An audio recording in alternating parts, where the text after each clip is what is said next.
Okay, this is The Grass is Greener on WXRW 104.1 FM in Milwaukee. I am the host of the program, Gary Grass. With me is my co-host, Babette Gruneau. Hi, and today we have John Perry. He's based in Masaya, Nicaragua, and writes for the Council on Hemispheric Affairs, the London Review of Books, Fairness and Accuracy in Reporting, and Covert Action magazine, where he has most recently done an article called The Latin American Governments, and I can't read. Pay a heavy price for challenging Israel's genocidal war. I wish I could read my own writing. Okay. Anyways, it looked like a good article, and we decided to talk to him about it. So, with that, welcome, John Perry. And if the interview goes good, we'll actually read it too. No. I've read it. So, and it did look good. Okay. So why don't you just sort of introduce us briefly to the thesis of the article then, and we can get going from there. Okay, well, as we know, Israel is committing a genocide in Palestine, specifically in Gaza, and most of the developing world is opposed to what Israel is doing, not least in Latin America, where, with the exception of Argentina and El Salvador, practically all Latin American countries have condemned Israel's actions. And what I wanted to do in this article, because I live in Nicaragua, and Nicaragua has come under the microscope because of its opposition to Israel's genocide, was to look how the countries which have been most critical of Israel have fared recently. And I focused on Nicaragua and also on Honduras and Colombia, because all three of those countries have criticized Israel very, very heavily. And all three have had some kickback from that. And the article is really about this kickback and the price that countries might pay if they oppose Israel's action in Gaza.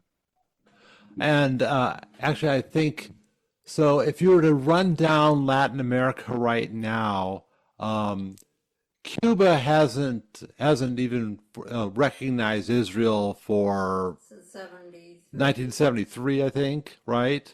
Venezuela doesn't recognize Israel, hasn't since like 2009, I think. And the most recent round, several countries have ended their recognition of Israel. Honduras isn't one of them. I think they've just withdrawn their ambassador from Tel Aviv. Yes, some countries have ended relations completely, and Nicaragua was quite late in doing that. But he's already taken several other actions against Israel.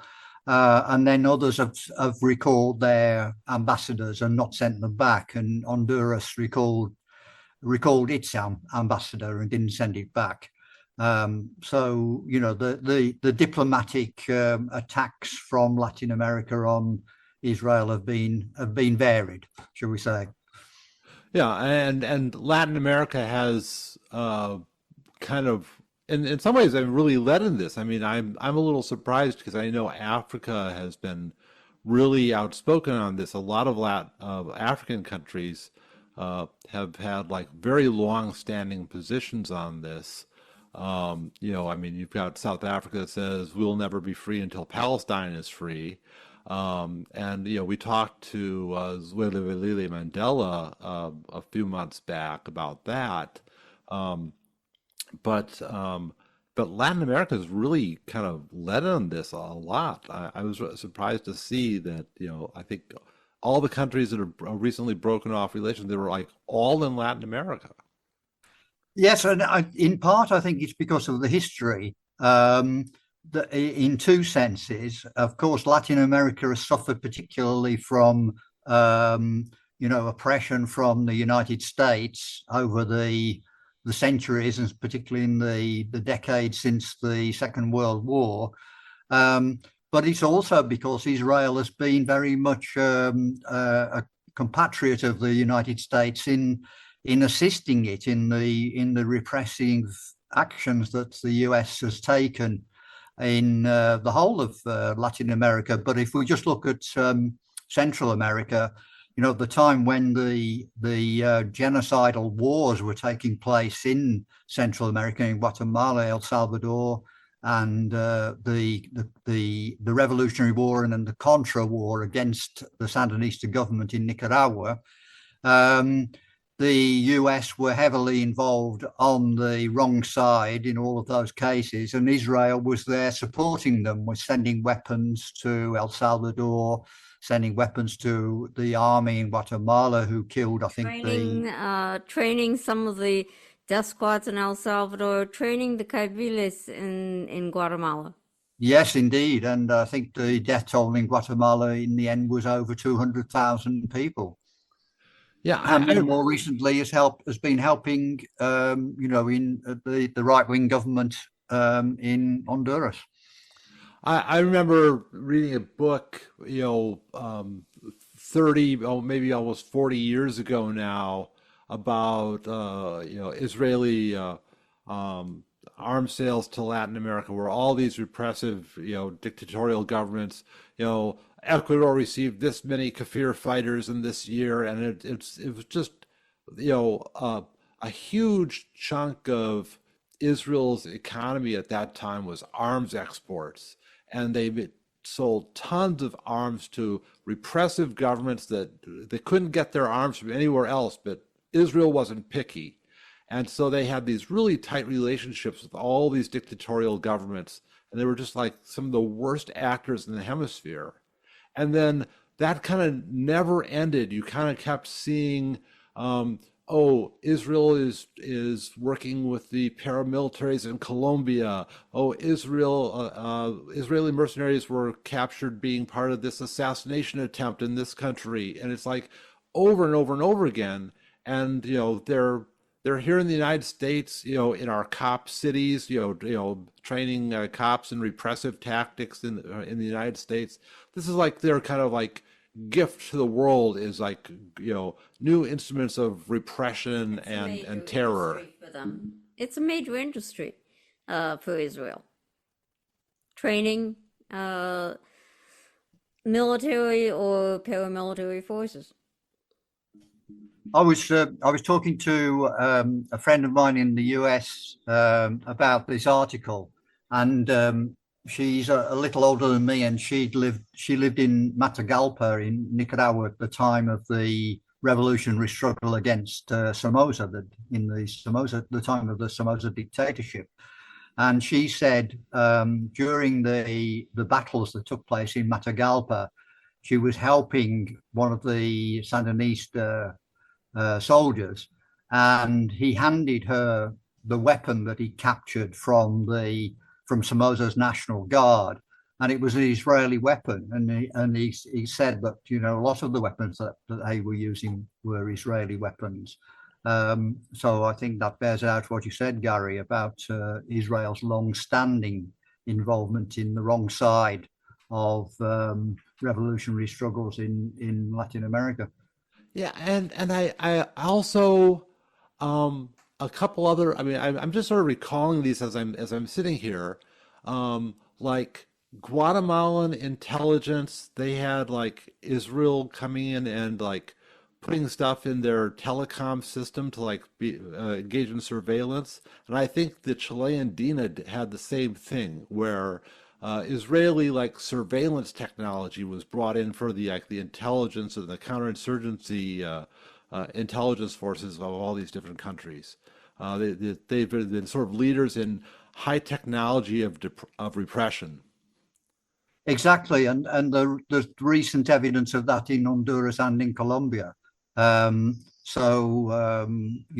continuing, and in a way, it represents a sort of shift that Originally, it was just armaments. Now it's much more than just armaments. It's sophisticated IT systems and monitoring systems as well.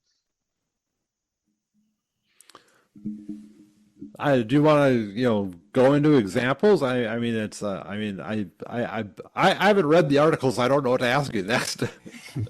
Well, the Israel has this system called Pegasus, which is a monitoring system for which someone can use on their enemies to monitor their phone calls and so forth.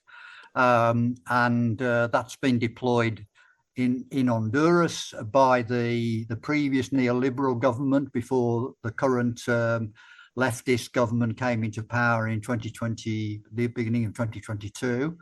And it also was used during the election campaign, which Gustavo Petro won in Colombia.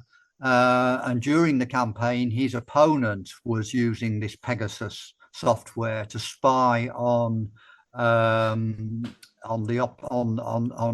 other party, and obviously trying to get, I suppose, information on their tactics, but also trying to collect embarrassing evidence that might be deployed against them.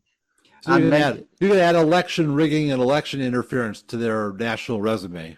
Indeed. And then in Honduras, when the coup took place in 2009, and Mel Zelaya, who'd been deposed as president and shipped out of the country by the army in his pajamas and taken to Costa Rica, he tried to enter Honduras twice, and then the third time he succeeded clandestinely and holed up in the Brazilian embassy in Tegucigalpa. And the Israelis gave the coup government equipment to blast high-intensity sound at the embassy to try to drive him out. So that's something that obviously is particularly sticks in the memory as far as people on the left in Honduras are concerned.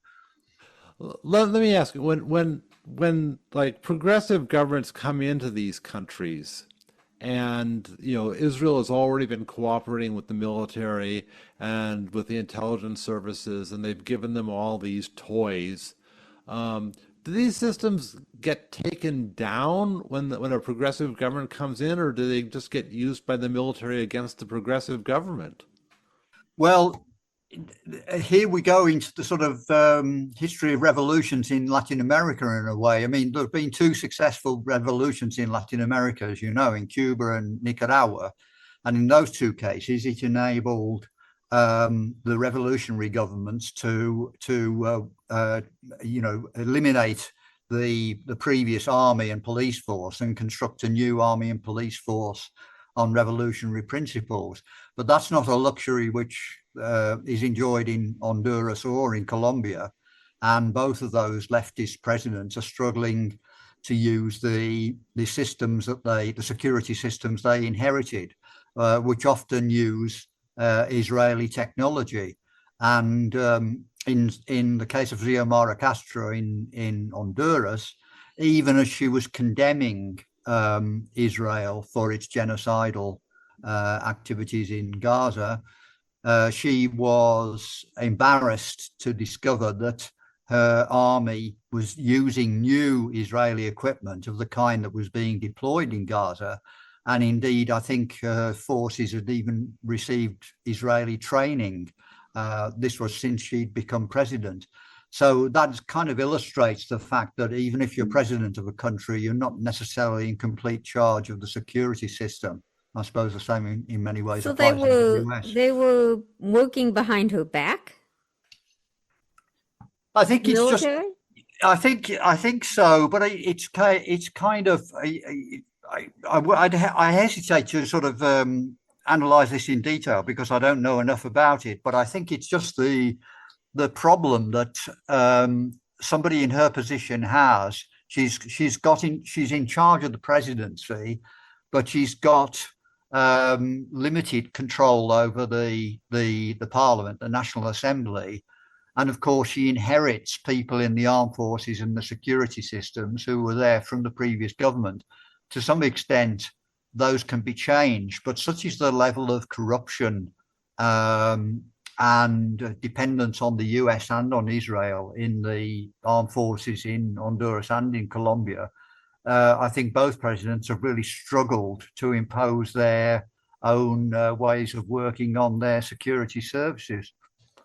Yeah, I mean, I remember back in the 80s, it was a big thing that you had all these countries down in Central America, and Honduras was one of them, and Guatemala was one of them, where you'd have civilian leaders, but the power that was still entrenched in the military sector was very, very strong, and trying to wrest that power back towards the civilian government was an ongoing process for many administrations.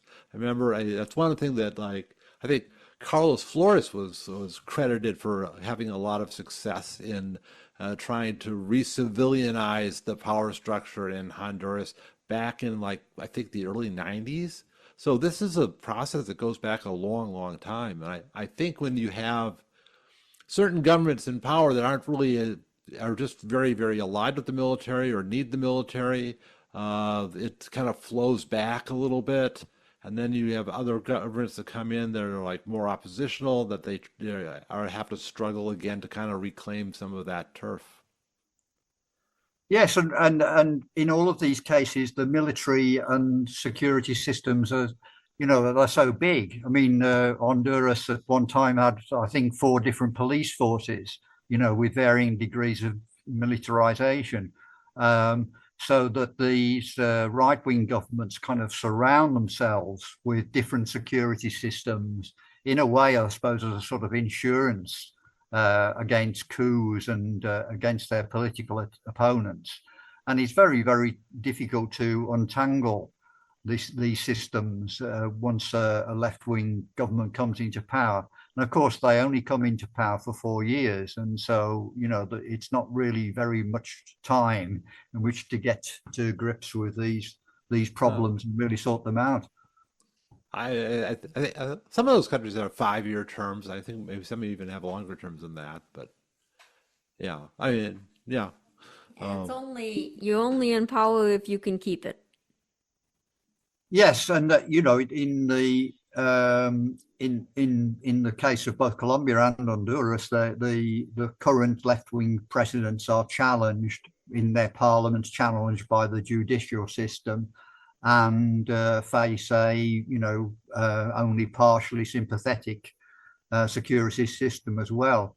And of course, there's the US ambassadors looming in the background all the time, trying to keep the governments online in terms of US policy.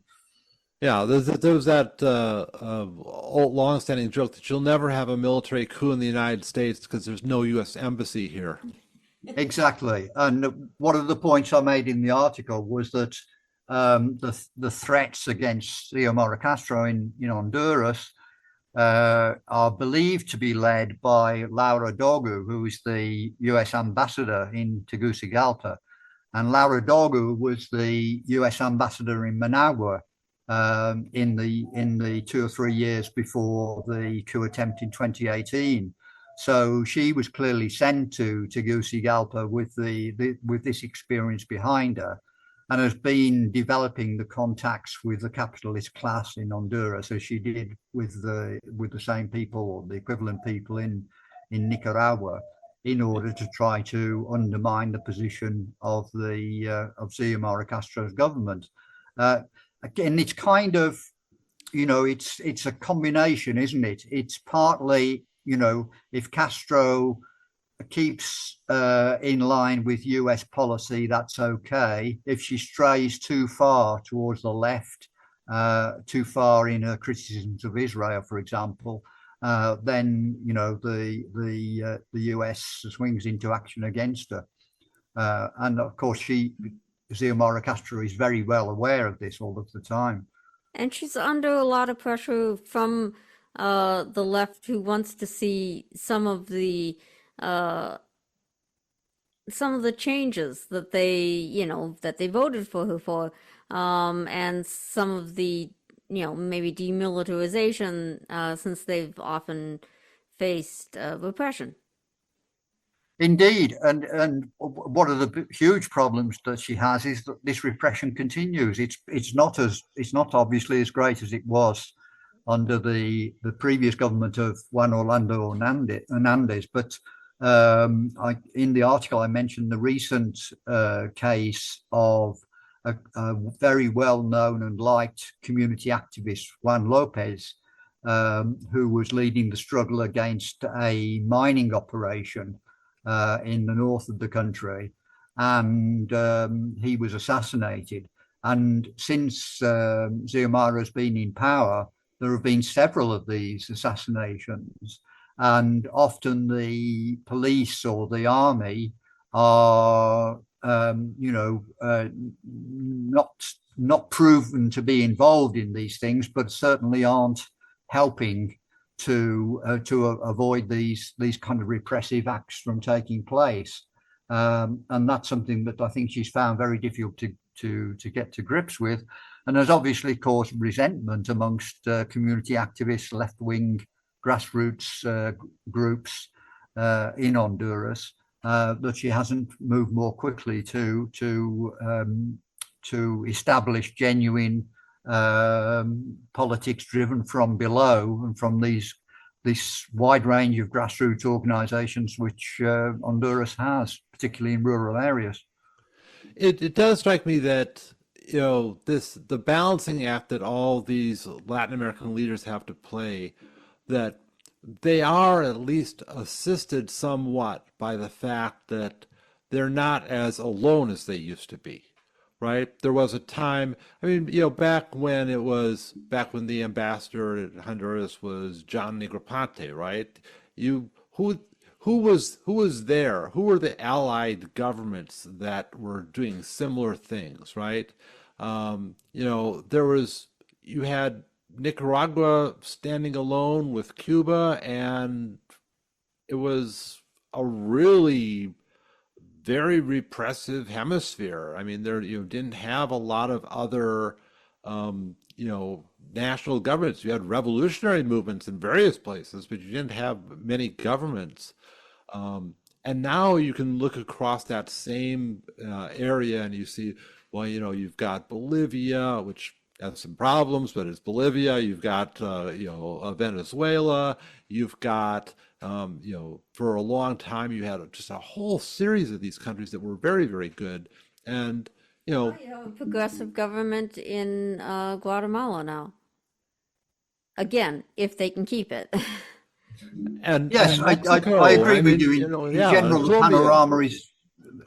the panorama is much healthier from a progressive perspective than it was in the 1980s. I think, having said that, I mean, there is some disappointment that the left isn't more united, as we saw recently. I mean, the classic example was Lula in Brazil vetoing the entry of Venezuela into the BRICS system during the summit in Russia a week or so back. Yeah, Uh, we have to talk to our South America correspondent about that one.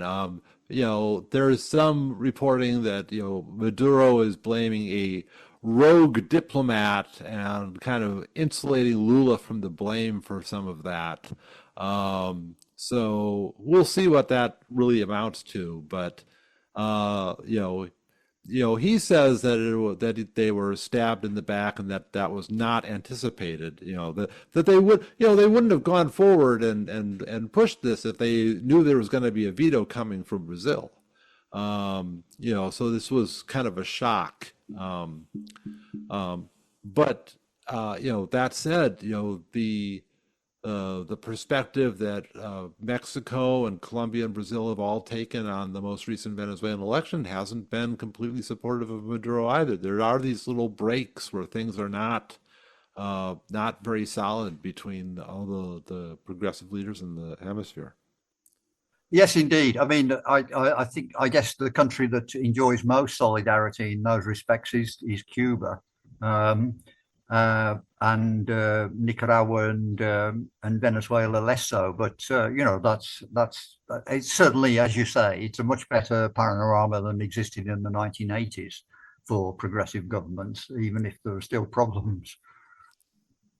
And I mean, and I think that, in the case of Israel particularly, and what the relationships of these countries are going to be with Israel, there's a lot of security in numbers and a lot of comfort in like not being like the only country to do something, and it's on a sort of like a broader scale, even if they're way ahead in sort of breaking relations and withdrawing ambassadors, um, they are still kind of joined by a lot of the world in terms of their overall perspective on what's going on there. I mean, the world as a whole has almost universally condemned what is going on in Gaza, and the only exceptions are basically, the United States, Europe, and a few other countries that are like our great civilized West.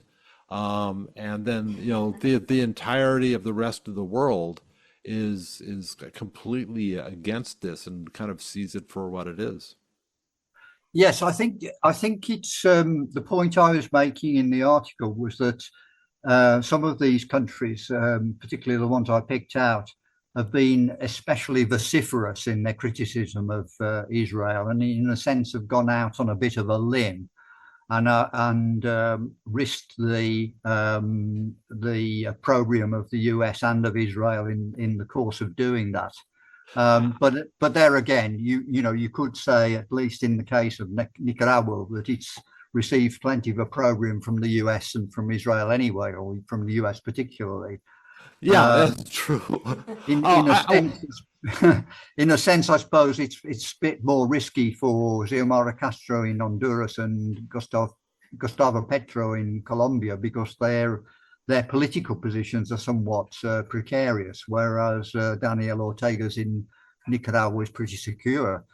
So it's interesting to make those comparisons, but all those three countries have certainly taken a very hard line and, really stood up in international forums to criticize what's going on in Palestine. right. I mean, Nicaragua goes to the World Court and joins an action against Israel, right? And not a lot of countries do that, right? Um, There's, but there's an interesting story about that, really. It's that Nicaragua, despite its being a very small country, has is one of the countries with most experience of using the World Court, and it lent because it had a successful action against the US in the 1980s. When the court ruled against the US and awarded damages to Nicaragua, which of course the US never paid, but it was the first time that a small country had won a big action of that kind against a big power like the US. And so its expert, Carlos Aguero, who was behind that action in the 1980s, is still ambassador in the Low Countries in Europe. And he was working with South Africa in helping them bring their case originally in January this year. And then he also took the case by Nicaragua against Germany for being an arms supplier to Israel. And they chose Germany because Germany accepts the rulings of the World Court, whereas the US, as most listeners will know, doesn't. And initially, they were successful in that Germany did severely pare back its arms sales to Israel, but then it reached an agreement with Israel on paper, which said that Israel would stop using German weapons for genocidal activities. And that piece of paper then gives a sort of carte blanche to Germany to carry on making weapons sales. So it was only a temporary delay, but I think it was interesting that Nicaragua was willing to put the money and time into into backing what South Africa had done by a similar action against Germany, against Israel. Yeah, I wanted to talk about the kind of difference between the peoples versus the governments in some of these countries. Because I know in some of these countries that are supporting Israel, right, the populations are not, lockstep behind them. You have a lot more popular opposition than you have internal opposition within the government. For here, for instance, you have huge protests, particularly on campuses, but also just in New York City. And, you know, you you have popular resistance, but nothing from the U.S. government. Yeah, you see the same thing in Germany and some of these other countries. And I think wasn't it like I think it was maybe Spain that just had kind of a revelation that even though it had uh, said on paper, well, we're not going to send any more arms to Israel, that it was still secretly sending arms to Israel under the noses of the people. So there's a certain popular backlash against that. Um, it's I think you find in the Western countries whose governments support Israel, quote unquote support Israel, they're supporting the suicide of Israel. Um, that in those countries there's more popular support for Israel, but it's still at very least divided, and the people are often very much opposed to what their governments are doing, just to different degrees. And I was thinking about how that might play in Latin America, because some of these governments that may be a little bit fragile, they risk the U.S. when they go against Israel, but they're also siding with the people of their countries, and they're mobilizing support that way. It's a complicated picture because in Nicaragua, for example, Sandinista activists, of which there are, about well, the numbers believed to be as many as 2 million out of a population of 7 million, would probably strongly support Palestine, for both for recent reasons and for historic reasons, because of the solidarity links between Nicaragua and Palestine over many years. But there's also the powerful influence of evangelical churches, which of course are strongly influenced by evangelical churches in the US and their view of Israel as the chosen country. And so many people who perhaps aren't really engaged with what's going on in detail in Gaza and nevertheless give Israel their support for religious reasons, and perhaps don't look into the detail very much. And I think that's probably quite a common pattern across Latin America, where evangelical churches are pretty popular and very well attended. Yeah, yeah. I hadn't thought of the Christian Zionist aspect to it, and how that would play with the evangelicals. Yeah. But it does make perfect sense. We've been hearing about the evangelical movement down there for years. I mean, they've had, you know, Guatemala's Efrain Rios Montt was one of those people, right? I mean, he wasn't a foreign missionary; he was a local, but he was like totally into this whole very millenarian Christian thing, and he was a local genocidist. So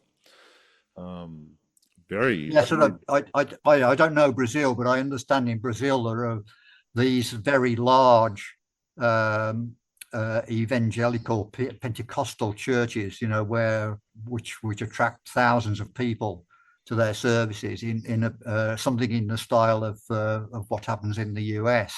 And I guess those congregations are very strongly pro-Israel for the Christian Zionist movement reasons. so okay, so complicated, and not in a good way. Um, I was wondering if you could describe what's going on in Colombia and what the historic role has been for Israel and Colombia. Well, I can't go into a lot of detail, but basically what's happening in Colombia is that in some ways Gustavo Petro has been the Latin America leader most critical of Israel. Recently compared Israel, what's happening in Gaza to Auschwitz.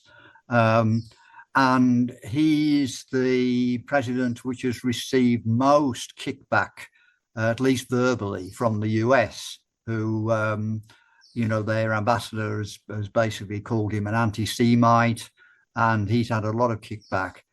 I can't go into the details of the history of Israel. He's basically called Netanyahu a Nazi, hasn't he? Yes, that's right. He's called Netanyahu a Nazi. Indeed, Daniel Ortega has done the same. And Gustavo Petro, I think, historically is very well aware of the fact that Israel has supplied weapons to the paramilitaries, the right-wing paramilitary groups in Colombia, which killed thousands of people, hundreds of thousands of people in the decades of violence in Colombia, which have not long ago come to an end. And then it was recently, and of course the Colombian military and the Colombian police services, he has the same problem with getting to grips with them as Xiomara has in Honduras, and perhaps a much bigger problem because Colombia is such a diverse and geographically spread country, and there's such a long history of the security systems being corrupt and being tied in with paramilitary groups. And drug traffickers. And that's been the same thing in Honduras. Indeed, yes, the drug trafficking is a big feature in both, and I suppose, on an enormous scale in the case of Colombia, much more so than in the case of Honduras. So in Honduras, you had the president's brother running things, so that was something. The president and the former president and his brother are both in U.S. jails. I believe they were convicted a few months back. Sure, but it's it was a very serious problem and still is a serious problem in Honduras. But the enormity of the problem in Colombia is hard to describe, isn't it? With Pablo Escobar and the other big drug barons and the power that they held. So that's the background. I think Israel was very much on the side of the right in Colombia for many years, and Petro is struggling to maintain or get the grips of the security system that he would like to have.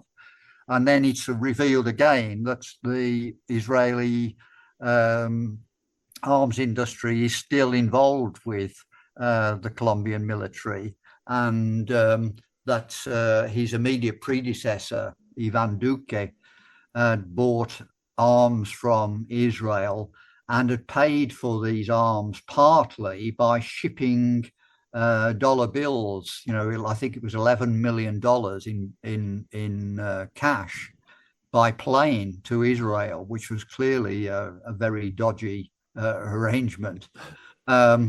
So, that in a sense has been useful to Petro in being able to point to, Israel's involvement in selling a security system to Ivan Duque, which he used against Petro, but also highlights the corruption that still exists in Colombia. And now Petro himself has been the victim of lawfare, as it's called in Latin America, the use of the legal system to try and depose a left-wing leader or left-wing government. And he's being accused of corruption by the legal system.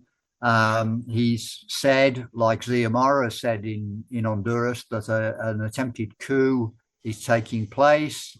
Right. He sent out a tweet that said the coup has begun. Yes, at the beginning of October. And he's obviously fighting this attempt to end his presidency through legal means. I think the general consensus is that this probably won't work, but of course the part of the aim is to undermine his government and ensure, or try to ensure, that Colombia reverts to having right-wing governments when Petro leaves power. Yeah, I mean, it's like the prototype for this, I think, is Brazil, where Lula was, held on phony charges that were completely corruptly imposed, and then everything started to come out, and now he was able to like get out and run again and become president again. But more cautiously. I mean, I think it had an effect on Lula that he kind of watches his P's and Q's, because he's seen what can be done. Yes, he's been imprisoned, falsely imprisoned. So yes, he's very well aware of it, isn't he? But I think that whole episode helped display just how corrupt these lawfare tactics are, and I think it weakened the tactic, because you had it so prominently displayed how corrupt it was, and how you had this episode of it where it partly succeeded, but everything came out about how dirty it was and how ridiculous it was, and it's like, it really kind of like ripped the fig leaf off what this whole procedure was. So everyone kind of knows that this is like some garbagey, corrupt tactic and not something legitimate. It's true, but it hasn't stopped it being used again in Peru and in Ecuador, as well as in Colombia and possibly in Honduras. Well, like I said, it was partly effective. It kept Lula out for a while, right? So, if it works, you're going to try it again. Indeed. But if it had worked more fully, then it would be even more tried. So, yeah, no, it's one of the things I wanted to talk about, because I remember the last big piece of legislation that came through Congress, attacking Nicaragua. I remember there was a section on it that talked specifically about they had to do these things to Nicaragua because they need to be sanctioned because they support Vladimir Putin and they support China, and it's like they're just came out and said, well, they disagree with U.S. foreign policy and therefore we have to attack them. It wasn't a matter of like them, destroying the human rights of people in Nicaragua, which was what things were supposedly about, or doing something really offensive. It was like, well, they don't agree with us on the Ukraine war. They don't agree with us on Taiwan. It's like, can you believe that they're actually not, they're, not, they're just going crazy about the fact that Nicaragua, surprise, surprise, doesn't support U.S. foreign policy. Yes, and it's ridiculous, isn't it? I mean, Nicaragua's, we're 3,000 kilometers from the southern border of the US. We're a country of 7 million. We have one of the lowest levels of expenditure on defense in the whole of Latin America, and obviously, tiny compared with US defense expenditure. So we're not a threat, but it's the same old stories applied in 1980s in Nicaragua, that Nicaragua is the threat of a good example. The US simply can't stand even a small country not far from its borders taking a completely different political line. And it is absurd. I mean, Nicaragua's been branded as a communist government, for example, and is now, because of as a terrorist government. And a terrorist government by the recent statements by the Israeli ambassador in Costa Rica. and these are absurd Well, you have to accusations. admit Israel is an expert on terrorism. Well, quite, yes. But I mean, apart from the political issues, Nicaragua has a mixed economy. There are U.S. Companies investing in Nicaragua. The biggest part of the Nicaraguan economy is the private small scale sector, small business sector.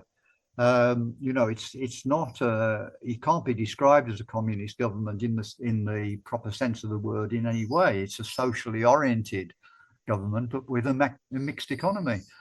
Perhaps the sort of government that, in other respects, the US might want to see encouraged, not denigrated.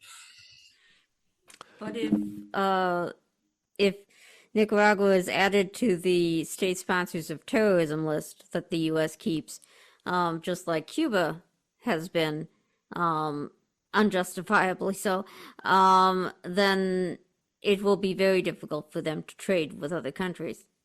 Yes, this is a very serious threat, and I think it's worrying what Israel is trying to do. And obviously, they don't give a damn about the economic effects on the poorest communities in Nicaragua. If it's affected trade and commercial relations with the rest of the world. And of course, we've seen over the last 2 years how Cuba has suffered, not just from the long-standing blockade by the US, but the even tighter stranglehold imposed by the declaration that it's a state sponsor of terrorism. So I think that would be a very serious step if the US did decide to take that step against Nicaragua. It may perhaps, be bearing in mind that its sanctions against Cuba and Venezuela have, of course, produced enormous outflows of migrants heading towards the US from both those countries. That hasn't happened from Nicaragua. And I don't think there are any signs of it happening, but, the US ought to be careful that it doesn't destroy the Nicaraguan economy and produce that sort of unwanted effect as far as its own economy is concerned.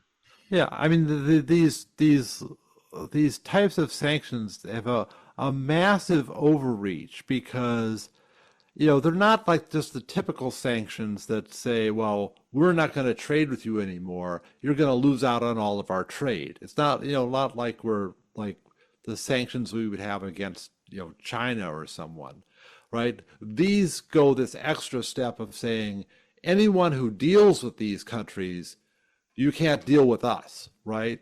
If Exactly. you and it's like, I mean, obviously Europe doesn't have that type of sanctions against Russia because they're consuming tons of Russian products that are shipped to them through third countries, and it's like just, you know, you've seen these like burgeoning economies in Kazakhstan and Tajikistan where they've got just tons and tons of like Russian energy products flowing through those countries and things flowing back from Europe and the United States. They'll find them all on the shelves in Russia, and it's but these are sanctions that like attempt to basically say, you can't deal with your next door neighbor, right? Exactly, and the US is Nicaragua's biggest trading partner.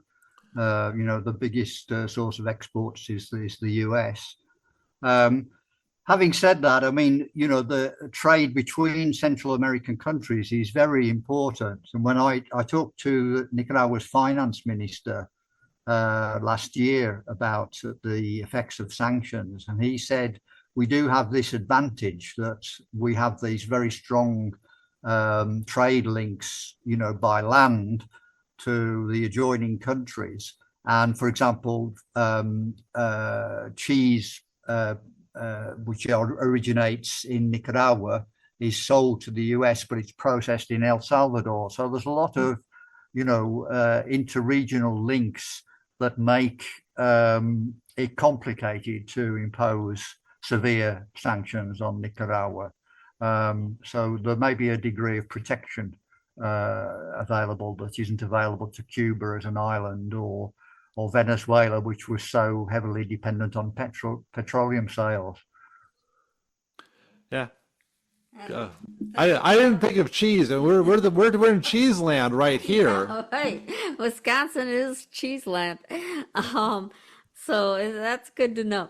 I know that the Nicaragua has a lot of migration back and forth with Costa Rica. People doing jobs for part of the year in Costa Rica and then coming back, right?